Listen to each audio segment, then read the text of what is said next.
स्वागत है आप सभी का आपके YouTube चैनल धीरज विश्व स्टडी में। पिछले वीडियो में हमने कई ग्रंथियों के बारे में पढ़ा, वो वीडियो आप देख सकते हैं, डिस्क्रिप्शन में आपको लिंक मिल जाएगा उसका। अब इस वीडियो में भी हम अंतःस्रावी ग्रंथियों के बारे में पढ़ेंगे कि वो कौन सी ग्रंथियां हैं, उनमें से कौन कौन से हार्मोन स्रावित होते हैं, उन हार्मोन्स का क्या काम होता है। तो बने रहें हमारे साथ और वीडियो पूरा देखें। वीडियो बहुत ही नॉलेजफुल होने वाला है और ये आपकी परीक्षा की तैयारी के लिए भी बहुत इम्पोर्टेंट वीडियो होगा। तो यदि आप हमारे और भी वीडियो देखना चाहते हैं तो नीचे डिस्क्रिप्शन में उन वीडियोज़ की प्लेलिस्ट का लिंक दिया रहेगा, आप उन्हें देख सकते हैं। और इंग्लिश का ग्रामर पढ़ना चाहते हैं, direct indirect, active passive and tense पढ़ना चाहते हैं तो उसका भी प्लेलिस्ट में आपको डिस्क्रिप्शन में उसका प्लेलिस्ट मिल जाएगा, आप देख सकते हैं।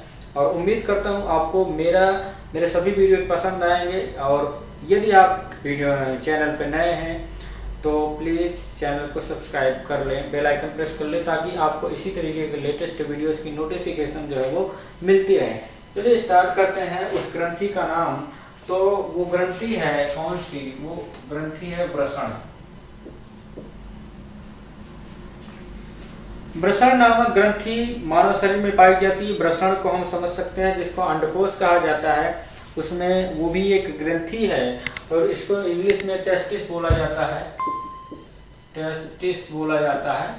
तो वृषण से कौन सा हार्मोन स्रावित होता है? और वृषण तो आप समझ ही चुके होंगे, वृषण क्या है, अंडकोश को ही वृषण बोला जाता है, इंग्लिश में इसको टेस्टिस बोला जाता है। अब इस वृषण से कौन सा हार्मोन स्रावित होता है? तो इससे टेस्टोस्टेरोन नामक हार्मोन स्रावित होता है।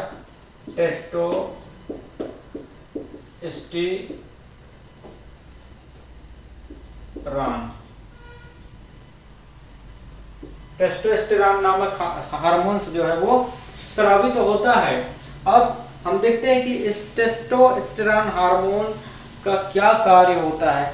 तो देखिए, जब बच्चे किशोर अवस्था में पहुंचने लगते हैं, चाहे वो लड़की हो या लड़के हों, तब उनमें जो है सेकेंडरी सेक्सुअल जो लक्षण होते हैं वो प्रकट होने लगते हैं, जैसे कि दाढ़ी मूंछ का आना, दाढ़ी मूंछ आना और बगल में बाल आना,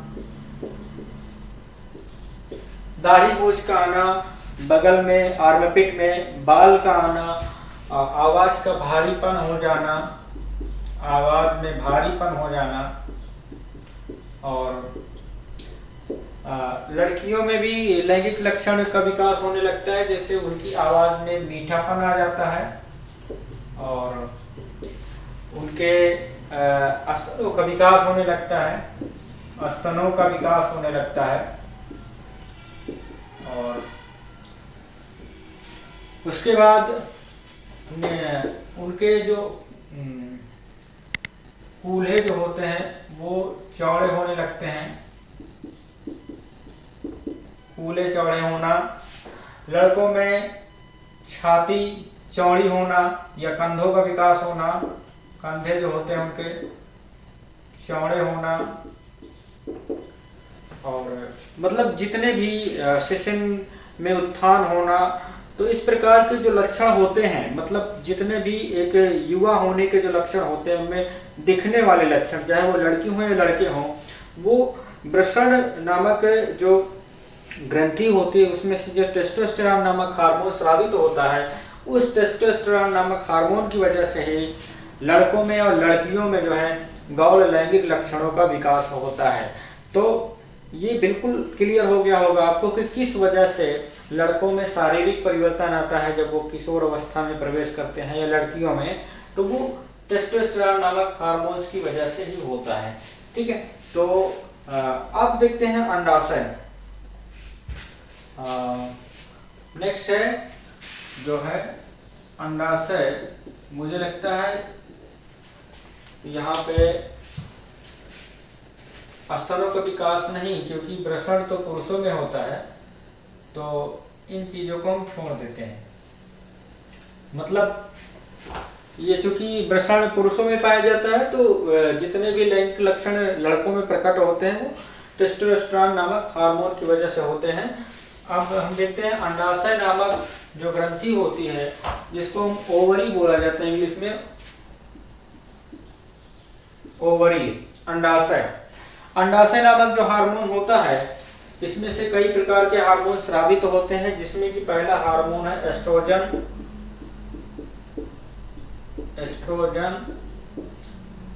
एस्ट्रोजन हार्मोन, प्रोजेस्टेरॉन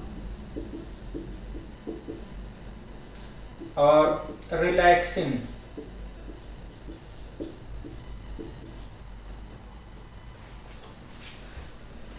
तो हम देख सकते हैं कि देखिए अंडाशय किसमें पाया जाता है, अंडाशय पाया जाता है स्त्रियों में। तो अंडाशय नामक जो ग्रंथि होती है उससे 3 प्रकार के हार्मोन स्रावित होते हैं। पहला है एस्ट्रोजन, दूसरा है प्रोजेस्टेरॉन एंड तीसरा है रिलैक्सिन नामक हार्मोन। तो इतने हार्मोन्स, कभी कभी क्वेश्चन में आ जाता है कि ये बताइए जो एस्ट्रोजन हार्मोन है वो नर हार्मोन है या मादा हार्मोन है। तो हमें ध्यान रखना चाहिए एस्ट्रोजन जो होता है वो मादा हार्मोन होता है और ये अंडाशय से स्रावित होता है। और क्वेश्चन ये भी बन जाता है कि टेस्टोस्टेरोन नामक हार्मोन नर हार्मोन है मादा, तो टेस्टोस्टेरोन जो है नर हार्मोन होता है, ये वृषण से स्रावित होता है। और जितने भी लड़कों में गौण लैंगिक लक्षण होते हैं सेक्सुअल, वो टेस्टोस्टेरोन की वजह से होते हैं। और लड़कियों में जितने भी लैंगिक लक्षण होते हैं वो इन्हीं एस्ट्रोजन और प्रोजेस्टेरॉन रिलैक्सिन नामक हार्मोन की वजह से होता है और ये अंडाशय से स्रावित होते हैं। तो देखिए एस्ट्रोजन नामक हार्मोन जो होता है ये लड़कियों में लैंगिक लक्षण प्रकट करते हैं। एस्ट्रोजन क्या करता है, लड़कियों में लैंगिक लक्षण प्रकट करता है और उनके जो मासिक चक्र होता है उसका नियमन करता है। मासिक चक्र का नियमन, मासिक चक्र का नियमन। तो यहाँ से हम समझ सकते हैं कि जो पीरियड से रिलेटेड औरतों में, लड़कियों में या महिलाओं में, जो भी मादा में जो मासिक चक्र होता है उनका पीरियड्स आना, इनका जो कहने का मतलब जो इन पे संतुलन बनाए रखना या इनका नियमन करना, इनका मैनेजमेंट करना, वो एस्ट्रोजन नामक हार्मोन की वजह से होता है।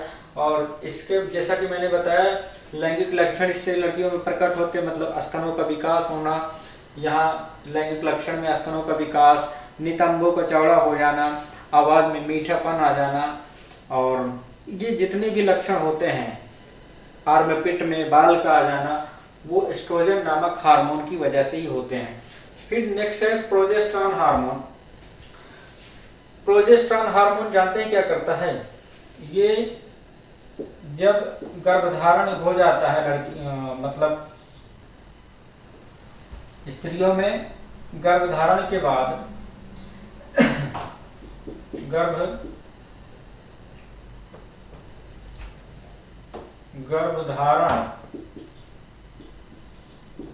गर्भधारण के बाद स्तनों का विकास,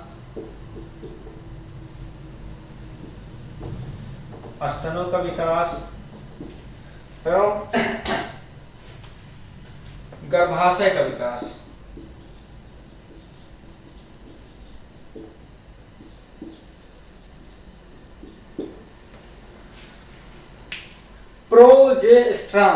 प्रोजेस्टेरॉन हार्मोन करता क्या है कि जब गर्भधारण हो जाता है स्त्रियों में तो उनमें स्तन ग्रंथियों का विकास होने लगता है, स्तनों का विकास होने लगता है और उसके बाद गर्भाशय का विकास होने लगता है। वो प्रोजेस्टेरॉन नामक हार्मोन की वजह से होता है। तो सिंपल सी बात हम समझ सकते हैं कि प्रोजेस्टेरॉन नामक हार्मोन तब स्रावित होता है जब स्त्रियां गर्भधारण कर लेती हैं, तब प्रोजेस्टेरॉन नामक हार्मोन जो है वो सक्रिय हो जाता है और वो स्तनों का विकास करता है और गर्भाशय का विकास करता है। रिलैक्सिन नामक जो हार्मोन होता है जब बच्चे का जन्म होने लगता है, जब बच्चे का जन्म होने लगता है उस समय, इसका नाम ही है रिलैक्स करना मतलब आराम देना। तो रिलैक्सिन नामक हार्मोन बच्चे के जन्म के समय गर्भाशय ग्रीवा को चौड़ा कर देता है, मांसपेशियों को ढीला कर देता है, जिससे बच्चे का जन्म जो है वो आसानी से हो सके।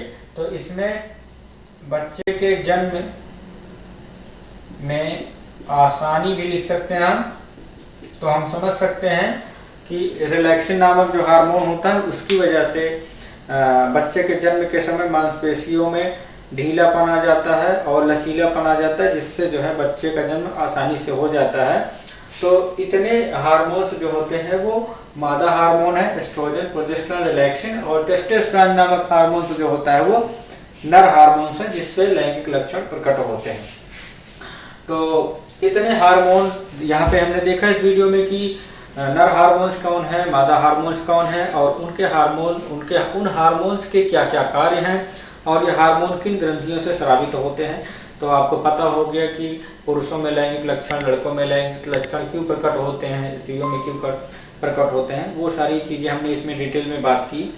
तो उम्मीद करता हूँ वीडियो पसंद आया तो प्लीज़ चैनल को सब्सक्राइब कर लें। बस आपसे इतना ही सपोर्ट मांगते हैं, आपसे विनती करते हैं, प्लीज़ वीडियो को पूरा देखा करें एवं चैनल को जरूर सब्सक्राइब कर लें, इससे मेरा मोटिवेशन बढ़ता है।